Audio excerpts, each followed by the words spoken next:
IFM News. Police Report.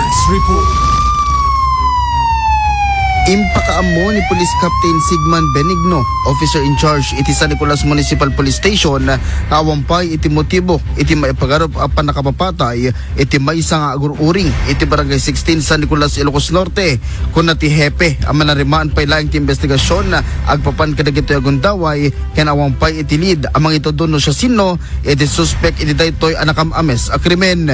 Mainay iti daytoy ket kinid daw ti hepe dagiti adda iti amuna iti daytoy a krimen asaan nga agalumiim asumango iti nailya na pulisya tapno iti kasta ket magunod iti biktima iti hustisya. Dawatin mi na daman amoyo kadito nga napasamak ket may mayat nga umasidik kayo dito station mi tapno kasta ket maalanda kayo ti ando daw pa nga information or tumawag kayo tapno ko kasta may tijay investigador mi tapno may kantay na dati ustisya dito ipapatay ni ko dito yung biktima.